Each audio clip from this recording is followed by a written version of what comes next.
Здравейте хора, днес ще ви покажа целият ми замък, както и къщите на вилиджърите.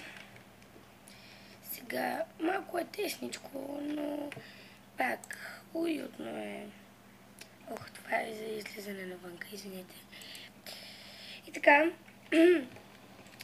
това са къщите на вилиджърите, както виждате.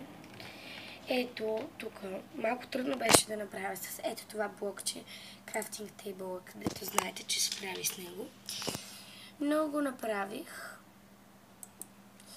И така, сега излизаме навън. Сложих си малко снежни човеци, да има малко и сняг, че е много скучно, като е еднакво. И така. Сега. Нямах време да кача това, защото строях още по-големи неща в замъка. И ето ми го. Малко направих по-голяма терасата. Но пак стана добре.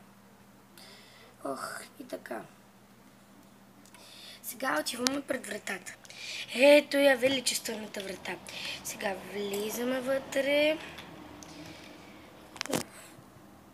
Така. Влизаме навътре. Тук имам малко басейнче. Не е много красиво, но пак малко е, не е много голямо. Сложих легло 6 тук. Правене на отвари, както и вътре има отвар за сила, който още не съм изпила, защото съм без животи. И сега слизаме първо в готварницата. Там, където готвят тайно вилиджърите. Тайно. Шегувам се.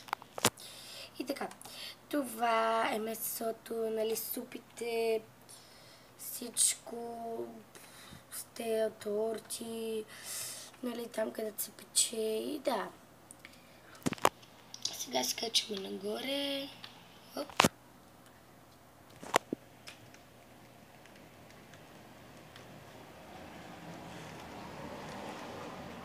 И така, сега отиваме ето тук, където направо са сложени тортите на масата.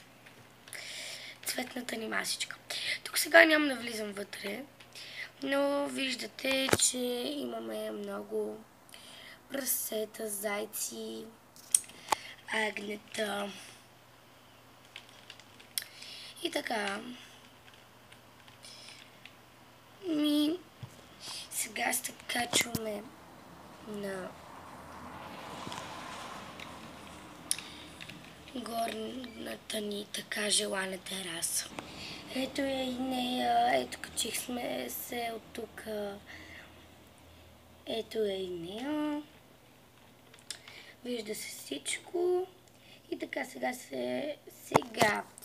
Тук имам поставка за краката, нали, за като басейнче, а пък тук да се сядам.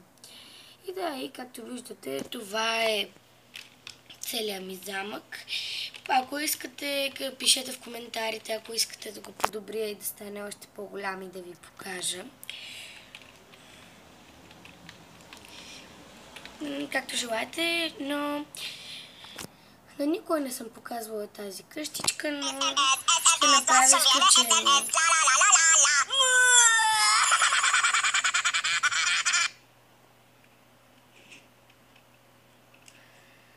Така.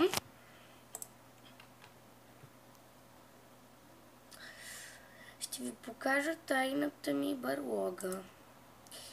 Така, тук нищо няма, нали? Но има. Ако искате в коментарите, пишете ми дали искате да подобря да стане по-голям замъка и да ви покажа, или да ви покажа как се прави ето тази барлога.